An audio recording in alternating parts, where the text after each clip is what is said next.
Hello friend, welcome to competitive and board exam. आज हम बात करेंगे उत्तर प्रदेश के प्राचीन स्थल।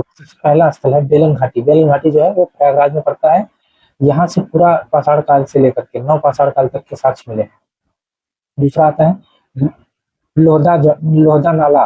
ये भी बेलन घाटी में है। ये भी बेलन घाटी यानी प्रयागराज में है। यहाँ से अस्थि से निर्मित मातृ देवी की प्रतिमा मिली है। अस्थि से निर्मित मातृ देवी की प्रतिमा मिली है। नेक्स्ट पॉइंट है कि सोनभद्र की गुफाएं। सोनभद्र की गुफाएं जो है सिंगरौली में है। एक सोनभद्र जिला है। और सिंगरौली बेसिन से पूरा पाषाणकालीन औजार मिले हैं सोनभद्र की गुफाओं से। नोट है कि यूपी को वैदिक काल में मध्य देश के नाम से जाना जाता है। अब आते हैं मध्य पाषाण काल। मध्य पाषाण काल में यूपी में क्या क्या कौन कौन से स्थल थे मध्य पाषाण काल के? एक था सराय नाहर राय, ये प्रतापगढ़ में पड़ता है। यहाँ से सबसे पुराना ज्ञात ये सबसे पुराना ज्ञात स्थल है। उसके बाद आते हैं महदहा, जो ये भी प्रतापगढ़ में पड़ता है। और ये यहाँ से हड्डी और सींग के आभूषण, हड्डी मिले हैं, सिंह के आभूषण मिले हैं। और युगल समाधान, युगल समाधान का तात्पर्य कि मतलब हस्बैंड वाइफ यानी पति पत्नी को, स्त्री और पुरुष दोनों को एक साथ दिखाया गया था।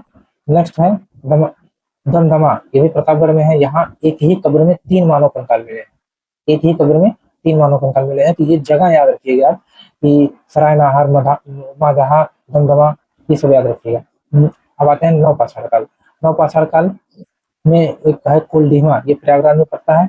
यहाँ से धान यानी चावल के साक्ष्य मिले हैं। और सबसे नवीनतम जो है लहुरा देव है। लहुरा देव संत कबीर नगर में पड़ता है।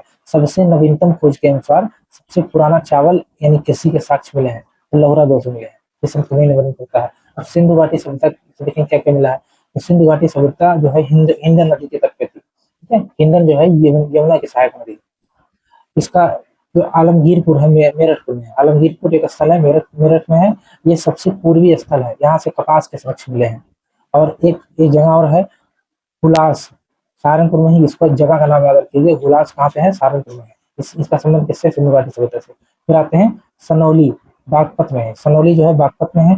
यहाँ से रथ मिले हैं, तलवार और 100 के साक्ष्य मिले हैं सिंधु घाटी सभ्यता के। और आपके लिए क्वेश्चन है कि उत्तर प्रदेश के किस जिले में भरद्वाज ऋषि का आश्रम था? आप कमेंट में बताएंगे। दूसरा है तो दूसरा क्वेश्चन है अत्रि मुनि का आश्रम किस जिले में? ये भी आप बताएंगे।